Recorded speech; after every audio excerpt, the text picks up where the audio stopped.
Hello student and friend, आज मैं आप लोगों के लिए लेकर आ चुका हूं क्लास 10 का हिंदी का टॉप ऑब्जेक्टिव क्वेश्चन। तो चलिए हम लोग ज़्यादा देर न करते हुए स्टार्ट करते हैं। आज का हम लोग का पहला क्वेश्चन है क्वेश्चन नंबर 1। जाति प्रथा किस प्रकार का श्रम विभाजन है? अस्वाभाविक या प्राकृतिक या स्वाभाविक या संवैधानिक? तो इसका राइट आंसर हो जाएगा ऑप्शन नंबर ए, अस्वाभाविक। जाति प्रथा अस्वाभाविक श्रम विभाजन है। चलिए आगे बढ़ते हैं क्वेश्चन नंबर 2 की ओर। दूसरा नंबर क्वेश्चन है, किनके प्रोत्साहन पर बाबा साहेब उच्चतर शिक्षा हेतु न्यूयॉर्क गए? काशी नरेश के या पटियाला नरेश के या बड़ौदा नरेश के या दरभंगा नरेश के? किनके प्रोत्साहन पर? तो देखिए मेरे दोस्तों, इसका राइट आंसर हो जाएगा ऑप्शन नंबर सी, बड़ौदा नरेश के। बड़ौदा नरेश के प्रोत्साहन पर बाबा साहेब उच्चतर शिक्षा हेतु न्यूयॉर्क गए। चलिए आगे बढ़ते हैं क्वेश्चन नंबर 3 की ओर। 3 नंबर क्वेश्चन है, बुद्धा एंड हिज धम्म के लेखक कौन है? हजारी प्रसाद द्विवेदी या बिरजू महाराज या महात्मा गांधी या भीमराव अंबेडकर? तो इसका राइट आंसर हो जाएगा option number D, Bhimrao Ambedkar. Buddha and his Dhamma के लेखक भीमराव अंबेडकर है। चलिए आगे बढ़ते हैं क्वेश्चन नंबर 4 की ओर। 4 नंबर क्वेश्चन है, सेन साहब कितनी पुत्रियां थी? सेन साहब की कितनी पुत्रियां थी? 4 या 5 या 3 या 2? तो इसका राइट आंसर हो जाएगा ऑप्शन नंबर बी, सेन साहब की 5 पुत्रियां थी। चलिए आगे बढ़ते हैं क्वेश्चन नंबर 5 की ओर। 5 नंबर क्वेश्चन है, सेन साहब के मित्र क्या था? डॉक्टर था या वकील था या पत्रकार था या शिक्षक था? क्या था? तो इसका राइट आंसर हो जाएगा ऑप्शन नंबर सी, पत्रकार। सेन साहब का मित्र पत्रकार था। तो चलिए आगे बढ़ते हैं क्वेश्चन नंबर 6 की ओर। 6 नंबर क्वेश्चन है, मैक्स मुल्लर ने संपदा और प्राकृतिक सौंदर्य से परिपूर्ण किस देश को माना है? जापान को या श्रीलंका को या भारत को या कनाडा को? तो इसका राइट आंसर हो जाएगा option number C, Bharat. Bharat को मैक्स मुल्लर ने संपदा और प्राकृतिक सौंदर्य से परिपूर्ण देश माना है। चलिए आगे बढ़ते हैं क्वेश्चन नंबर 7 की ओर। 7 नंबर क्वेश्चन है, हजारी प्रसाद द्विवेदी का जन्म कब हुआ था? 1905 ईस्वी में, 1907 ईस्वी में, 1911 ईस्वी में, 1909 ईस्वी में? कब हुआ था? तो देखिए इसका राइट आंसर हो जाएगा ऑप्शन नंबर बी, 1907 ईस्वी में। हजारी प्रसाद द्विवेदी का जन्म 1907 ईस्वी में हुआ था। चलिए आगे बढ़ते हैं क्वेश्चन नंबर 8 की ओर। 8 नंबर क्वेश्चन है, अशोक के फूल किनकी रचना है? अशोक के फूल किनकी रचना है? दिनकर की या सुमित्रानंद पंत की या हजारी प्रसाद द्विवेदी की या गुणाकर मूल्य की? किनकी? तो इसका राइट आंसर हो जाएगा ऑप्शन नंबर सी, हजारी प्रसाद द्विवेदी। अशोक के फूल हजारी प्रसाद द्विवेदी की रचना है। चलिए आगे बढ़ते हैं क्वेश्चन नंबर 9 की ओर। मराठी भाषा की लिपि है, मराठी भाषा की लिपि है देवनागरी या मराठी या ब्राह्मी, इनमें से कोई नहीं? तो देखिए मेरे दोस्तों, मराठी भाषा की लिपि देवनागरी है। तो 9 नंबर क्वेश्चन का राइट आंसर हो जाएगा ऑप्शन नंबर ए। चलिए आगे बढ़ते हैं क्वेश्चन नंबर 10 की ओर। 10 नंबर क्वेश्चन है, गुणाकर मूल्य का जन्म कहाँ हुआ था? केरल में या तमिलनाडु में या महाराष्ट्र में या उत्तर प्रदेश में? तो देखिए इसका राइट आंसर हो जाएगा ऑप्शन नंबर सी, महाराष्ट्र में। गुणाकर मूल्य का जन्म महाराष्ट्र में हुआ था। तो चलिए आगे बढ़ते हैं क्वेश्चन नंबर 11 की ओर। 11 नंबर क्वेश्चन है, बहादुर का पूरा नाम क्या था? जवाज बहादुर या छोटा बहादुर या दिल बहादुर? तो इसका राइट आंसर हो जाएगा ऑप्शन नंबर डी, क्योंकि बहादुर का पूरा नाम दिल बहादुर था। चलिए आगे बढ़ते हैं क्वेश्चन नंबर 12 की ओर। 12 नंबर क्वेश्चन है, बहादुर कहानी के कथाकार की पत्नी है लीला या निर्मला या कमला या बिमला? तो इसका राइट आंसर हो जाएगा ऑप्शन नंबर बी, क्योंकि बहादुर कहानी के कथाकार की पत्नी निर्मला थी। चलिए आगे बढ़ते हैं क्वेश्चन नंबर 13 की ओर या 30 नंबर क्वेश्चन की ओर। 30 नंबर क्वेश्चन है, जहां प्रतिष्ठा नहीं वहां क्या रहना?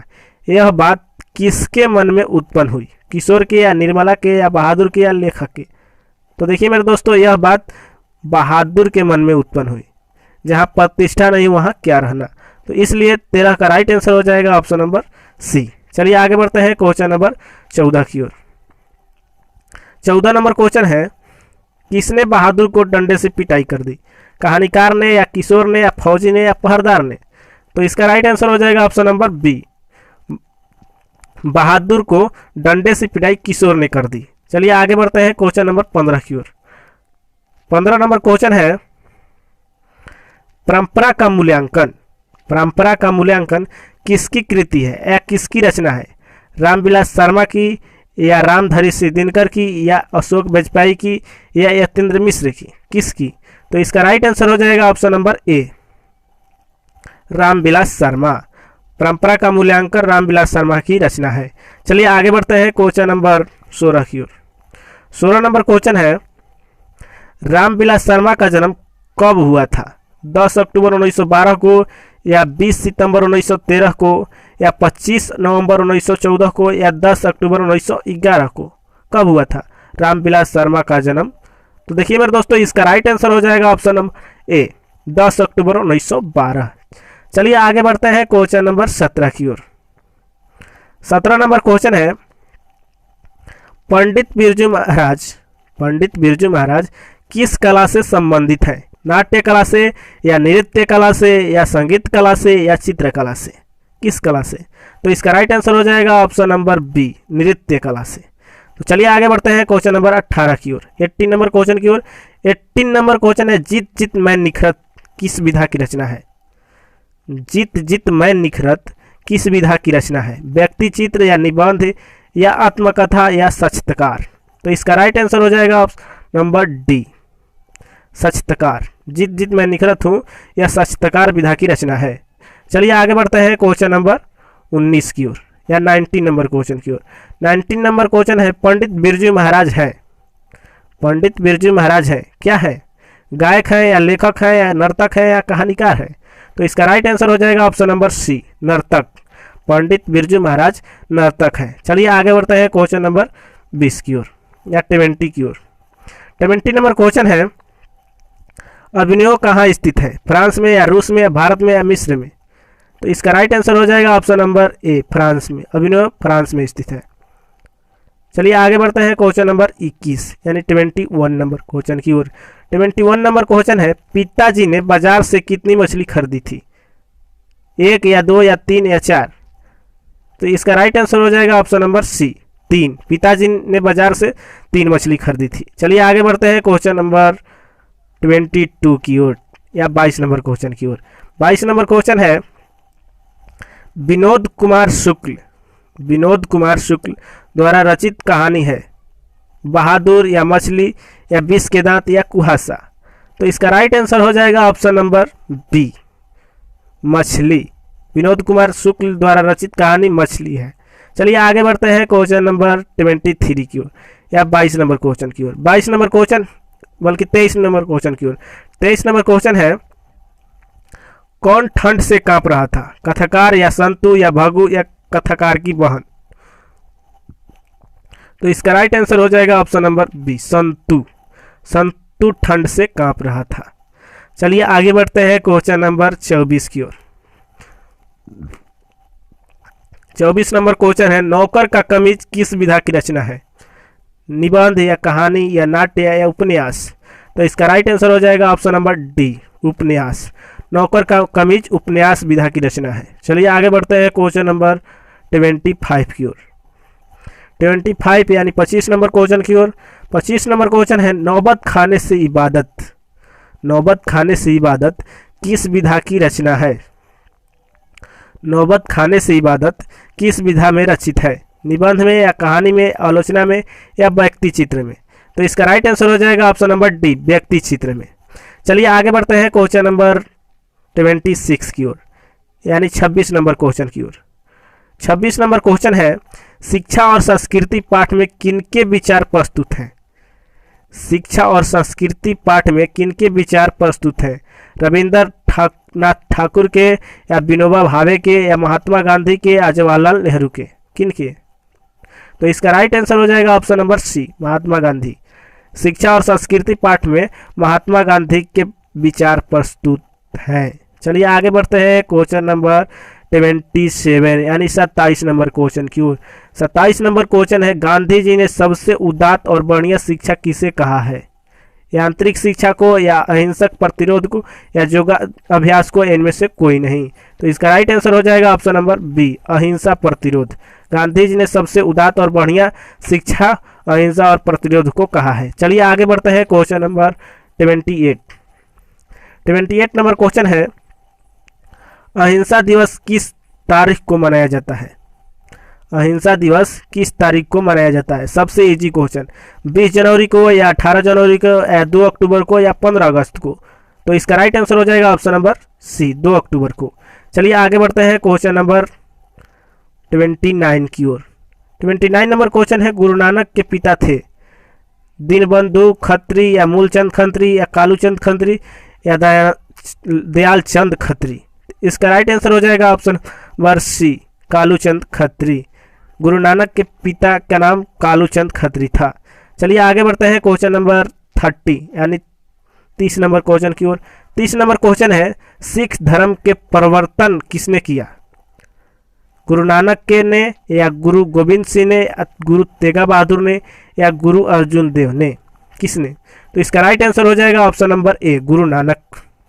चलिए आगे बढ़ते हैं क्वेश्चन नंबर 32 नंबर क्वेश्चन है, रसखान द्वारा रचित ग्रंथ है वाटिका या प्रेम वाटिका या आनंद वाटिका या रस वाटिका? तो इसका राइट आंसर हो जाएगा ऑप्शन नंबर बी, प्रेम वाटिका।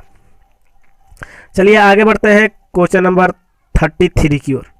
33 नंबर क्वेश्चन यानी 33 नंबर क्वेश्चन है, घनानंद किस भाषा के कवि हैं? प्राकृत भाषा के या पाली भाषा के या ब्रज भाषा के या अवधी भाषा के? किस भाषा के? तो इसका राइट आंसर हो जाएगा ऑप्शन नंबर सी, ब्रज भाषा के। घनानंद ब्रज भाषा के कवि हैं। चलिए आगे बढ़ते हैं क्वेश्चन नंबर 34 यानी 34 नंबर क्वेश्चन की ओर। 34 नंबर क्वेश्चन है, प्रेमघन जी का जन्म कब हुआ था? 1850 ईस्वी में, 1851 ईस्वी में, 1854 ईस्वी में या 1855 ईस्वी में? तो इसका राइट आंसर हो जाएगा ऑप्शन नंबर डी, 1855 ईस्वी में। प्रेमघन जी का जन्म 1855 ईस्वी में हुआ था।